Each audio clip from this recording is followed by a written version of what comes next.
E se eu te dissesse que existe um sistema totalmente legal que permite a algumas pessoas viverem muito bem sem praticamente pagar impostos?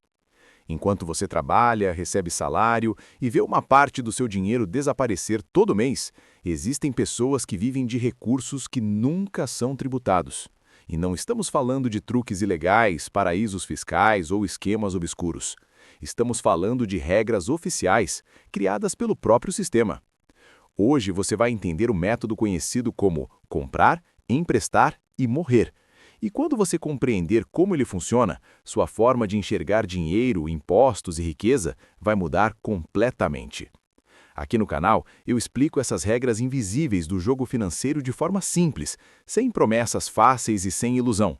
Então, se você quer aprender a proteger seu futuro financeiro e tomar decisões mais inteligentes ao longo da vida, vale a pena deixar o like e se inscrever, porque esse conhecimento muda a forma como você joga o jogo.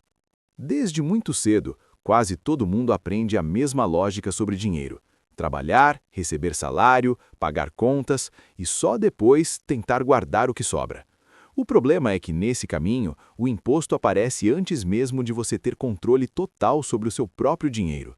Ele é descontado direto na fonte, sem negociação, sem escolha e sem atraso. Agora, compare isso com a forma como grandes fortunas funcionam. Enquanto milhões de pessoas vivem de renda do trabalho, os mais ricos vivem de patrimônio. E essa diferença muda tudo. Não é apenas uma questão de ganhar mais, mas de ganhar de outra forma. O sistema tributário não trata todo tipo de dinheiro da mesma maneira. Ele é muito mais duro com quem depende de salário do que com quem possui ativos. É por isso que tanta gente sente que o jogo é injusto, mesmo sem conseguir explicar exatamente o motivo. Você trabalha mais, ganha um pouco melhor, mas sente que nunca sai do lugar. Enquanto isso, vê notícias de bilionários pagando percentuais irrisórios de imposto, às vezes menos do que um trabalhador comum. Isso gera frustração, indignação e a sensação de que existe algo errado. E existe mesmo. O ponto central não está apenas nas alíquotas, mas na estrutura do sistema. Quem vive de renda é tributado constantemente. Quem vive de patrimônio consegue adiar, reduzir ou até eliminar esse imposto. Para entender como isso acontece, é preciso primeiro compreender o mecanismo que sustenta esse jogo. E é exatamente isso que vamos começar a destrinchar agora. O nome comprar, emprestar e morrer pode soar estranho à primeira vista, mas ele existe justamente para simplificar algo que, por natureza, é complexo. Não se trata de uma fórmula secreta, muito menos de um truque ilegal. É apenas uma forma didática de explicar como o sistema financeiro e tributário funciona para quem possui patrimônio significativo. Esse conceito foi criado para mostrar que os mais ricos não constroem sua vida financeira da mesma forma que a maioria das pessoas. Enquanto o cidadão comum depende quase exclusivamente de renda do trabalho, grandes fortunas são organizadas em torno de ativos, e é essa escolha inicial que define todo o resto do caminho.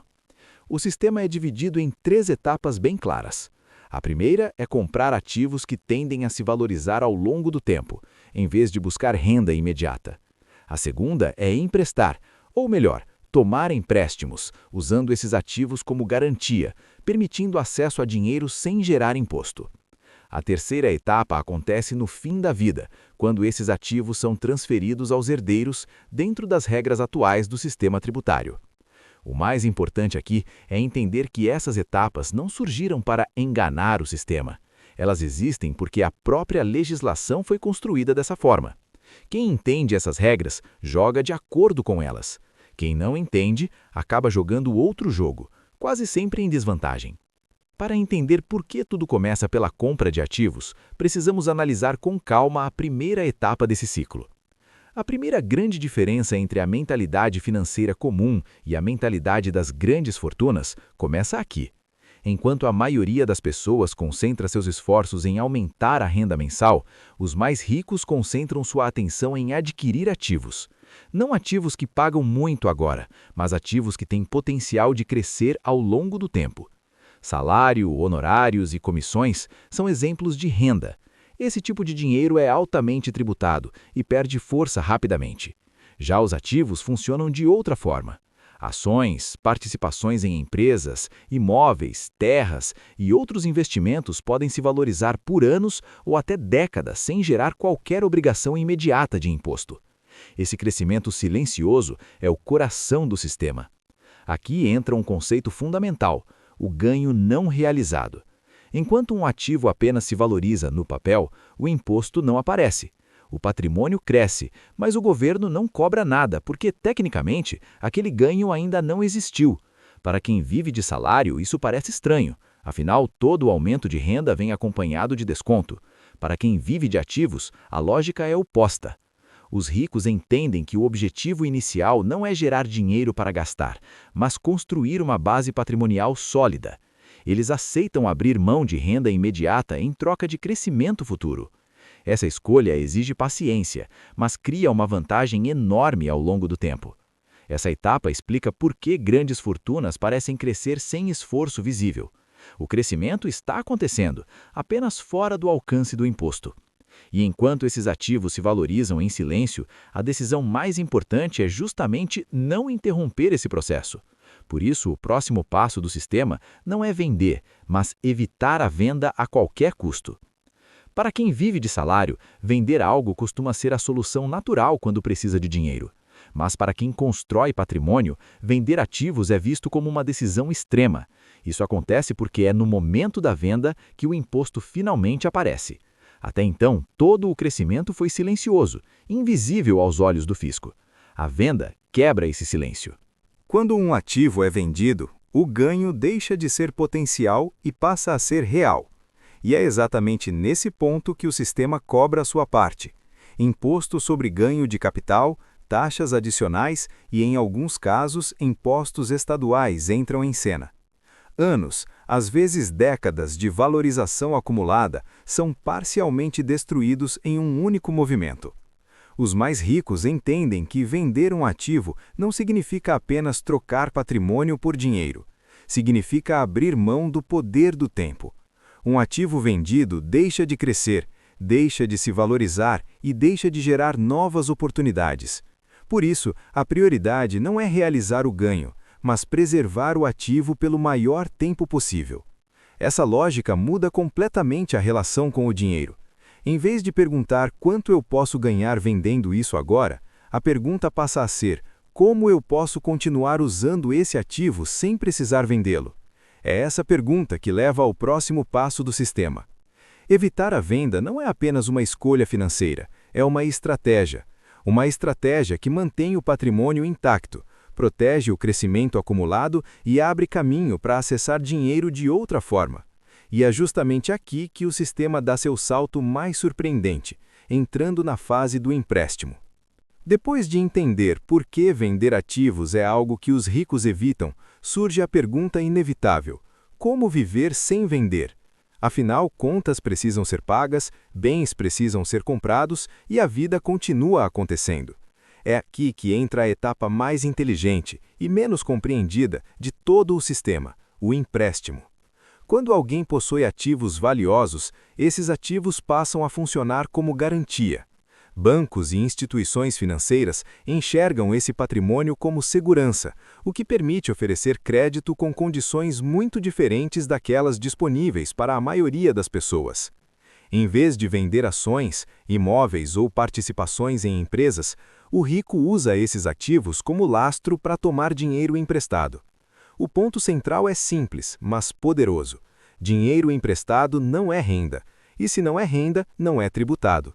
O valor entra na conta sem gerar imposto, sem desconto e sem chamar a atenção do sistema tributário. Para quem vive de salário, isso parece contraintuitivo, mas dentro das regras atuais funciona exatamente assim. Além disso, as taxas de juros desses empréstimos costumam ser menores do que as de créditos tradicionais. Quanto maior e mais sólido o patrimônio, melhores são as condições. Em muitos casos, os juros pagos são inferiores ao crescimento médio dos próprios ativos usados como garantia. Isso cria uma situação curiosa. Enquanto a pessoa vive do dinheiro emprestado, o patrimônio continua crescendo em segundo plano. Essa estratégia transforma completamente a lógica financeira. O dinheiro não vem mais do trabalho direto nem da venda de bens, mas do acesso ao crédito estruturado sobre o patrimônio. É uma forma de liquidez que preserva os ativos e mantém o sistema funcionando. E quando colocamos essa dinâmica no papel, a matemática por trás dela revela por que esse modelo se sustenta por tanto tempo. À primeira vista, viver de empréstimos pode parecer arriscado ou até irresponsável, mas quando observamos a matemática por trás desse sistema, fica claro por que ele funciona tão bem para quem tem patrimônio. O ponto central está na relação entre duas taxas: a taxa de crescimento dos ativos e o custo da dívida. Se os ativos crescem mais rápido do que os juros do empréstimo, o patrimônio líquido continua aumentando, mesmo com a dívida em aberto. É exatamente isso que acontece na maioria dos casos envolvendo grandes fortunas. Ativos bem escolhidos tendem a se valorizar ao longo do tempo, enquanto os juros pagos sobre empréstimos com garantia costumam ser relativamente baixos. Na prática, isso significa que o patrimônio trabalha enquanto a pessoa usa o dinheiro emprestado para viver. O crescimento acontece de forma contínua, ano após ano, impulsionado pelos juros compostos. Ao mesmo tempo, a dívida não cresce na mesma proporção, especialmente quando é bem administrada e renegociada ao longo do tempo. Outro ponto importante é que, conforme os ativos se valorizam, a capacidade de tomar novos empréstimos também aumenta. Isso cria um ciclo em recolha. Ativos maiores permitem empréstimos maiores, que não exigem a venda desses ativos.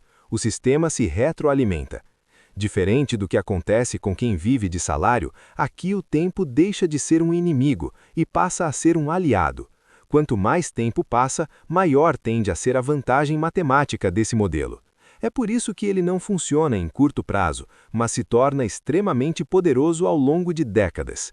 Para quem observa de fora, parece que a riqueza cresce sem esforço, mas na verdade é o efeito acumulado de decisões estruturais bem alinhadas com as regras do sistema.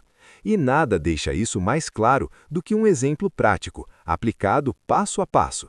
Para entender como esse sistema funciona na prática, imagine o caso de Maria. Depois de anos trabalhando e construindo negócios, ela consegue acumular um patrimônio inicial de R$ 1 milhão. Nesse ponto, Maria tem duas opções bem diferentes. A primeira seria gastar esse dinheiro aos poucos, investir em bens de consumo, viver melhor por alguns anos e gradualmente ver esse valor diminuir. A segunda é a escolha que muda completamente o jogo. Maria decide investir esse patrimônio em ativos com potencial de valorização no longo prazo. Ela não busca renda imediata, dividendos altos ou retornos rápidos. Seu foco é crescimento. Ao longo dos anos, esse patrimônio cresce de forma constante, sem gerar imposto, porque Maria não vende nenhum ativo. 10 anos depois, seu patrimônio já dobrou e o imposto ainda não apareceu. Em vez de vender parte desses ativos para viver, Maria usa o patrimônio como garantia para tomar empréstimos. O dinheiro entra em sua conta sem desconto, sem imposto e sem a necessidade de desfazer seus investimentos. Ela usa esses recursos para viver, viajar, investir em novos projetos e manter seu padrão de vida. Enquanto isso, seus ativos continuam se valorizando em segundo plano. O tempo passa, e o patrimônio de Maria cresce mais rápido do que a dívida. Sempre que necessário, ela renegocia os empréstimos, amplia limites ou substitui dívidas antigas por novas, com condições melhores. O sistema se mantém em equilíbrio porque o crescimento dos ativos sustenta toda a estrutura. 30 anos depois, Maria acumulou um patrimônio muito maior do que aquele valor inicial. Ela viveu bem durante todo esse período sem nunca precisar vender seus ativos principais. Quando Maria falece, seus herdeiros recebem esse patrimônio dentro das regras atuais do sistema. Os ativos são transferidos considerando seu valor atual, não o valor original de compra. Os herdeiros vendem apenas o necessário para quitar as dívidas existentes, sem pagar imposto sobre o ganho acumulado ao longo das décadas. O restante do patrimônio segue intacto, pronto para continuar o ciclo. Esse exemplo deixa claro que o sistema não depende de sorte, mas de estrutura, tempo e compreensão das regras. É aqui que o sistema revela sua etapa mais polêmica e, ao mesmo tempo, mais decisiva. Depois de décadas acumulando patrimônio sem vender ativos, chega o fim natural da vida. Para a maioria das pessoas, esse momento costuma ser associado a custos, perdas e impostos. Para quem estruturou sua riqueza dentro desse modelo, acontece exatamente o oposto. Quando uma pessoa falece, os ativos que ela acumulou ao longo da vida são transferidos aos herdeiros de acordo com regras específicas do sistema tributário. O ponto central está no valor considerado para esses ativos.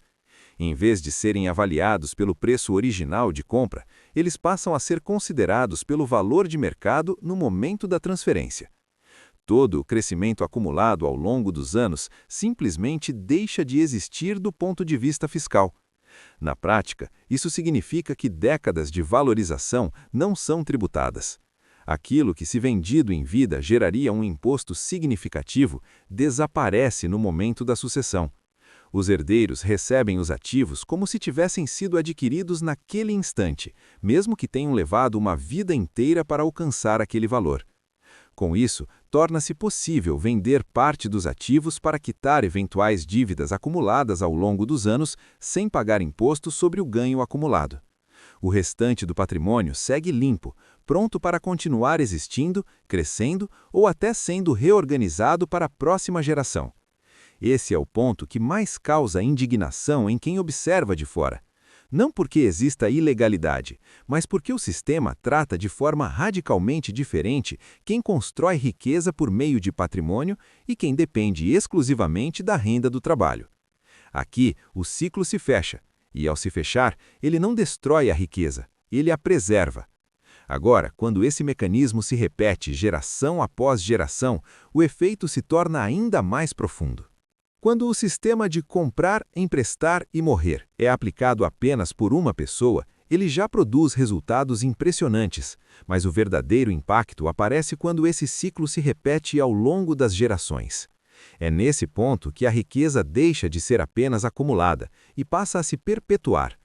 Os herdeiros não recebem apenas ativos, eles recebem uma estrutura pronta, construída sobre regras que favorecem a continuidade do patrimônio. Como os ativos chegam com valor atualizado, sem o peso de impostos acumulados, a nova geração começa em um ponto muito mais alto do que a anterior. O jogo não recomeça do zero, ele continua de onde parou. A partir daí, o processo tende a se repetir. Os herdeiros mantêm os ativos, evitam a venda, utilizam crédito quando necessário e permitem que o patrimônio continue crescendo ao longo do tempo.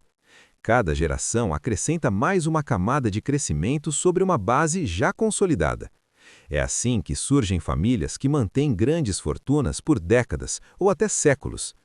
Enquanto isso, famílias que dependem exclusivamente do trabalho enfrentam um cenário oposto.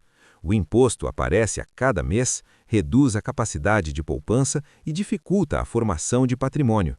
Mesmo quando conseguem acumular algo, muitas vezes precisam vender ativos para resolver imprevistos, reiniciando o ciclo. Essa diferença estrutural ajuda a explicar por que a desigualdade patrimonial cresce mesmo quando muitas pessoas trabalham duro a vida inteira. Não se trata apenas de esforço individual, mas de acesso a um sistema que favorece quem já conseguiu ultrapassar a barreira inicial do patrimônio. Para que esse ciclo funcione, porém, existe um ator fundamental que o sustenta e o torna possível: o sistema financeiro. Nada disso funcionaria sem a participação ativa do sistema financeiro. Bancos, corretoras e grandes instituições não apenas conhecem esse modelo, como estruturaram produtos específicos para que ele funcione com eficiência. Para essas instituições, grandes patrimônios representam baixo risco e alto potencial de relacionamento de longo prazo. Quando uma pessoa possui ativos relevantes, o banco não a enxerga como alguém pedindo dinheiro, mas como alguém oferecendo segurança. A lógica se inverte. Em vez de provar renda, o patrimônio fala por si. Isso permite acesso a linhas de crédito com juros menores, prazos mais flexíveis e condições que simplesmente não existem para o público comum. Quanto maior o patrimônio, melhores se tornam as ofertas.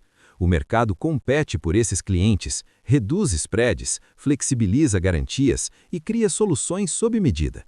Na prática, o próprio mercado recompensa quem já conseguiu acumular ativos, tornando o ciclo cada vez mais eficiente. Além disso, os bancos lucram de várias formas, com juros, com gestão de patrimônio, com taxas e com fidelização de clientes que raramente deixam essas instituições. É um relacionamento em que ambos os lados ganham. O patrimônio cresce, o crédito gira e o sistema se mantém estável. Do ponto de vista do banco, é preferível emprestar para quem não precisa vender ativos do que para quem depende exclusivamente do salário.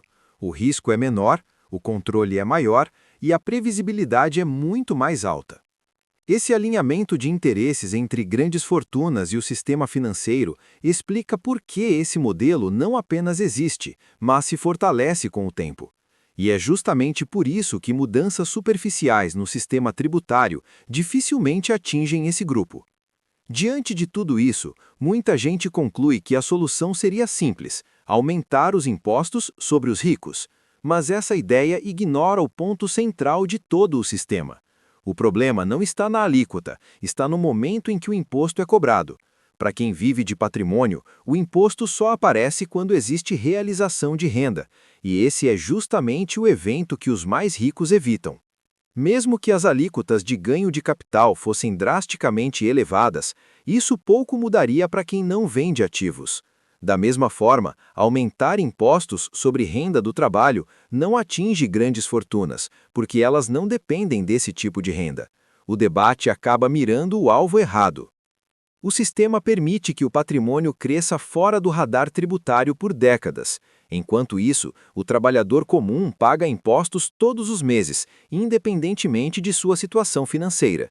Isso cria uma sensação constante de injustiça, mas também uma falsa solução, baseada apenas em números e não em estrutura.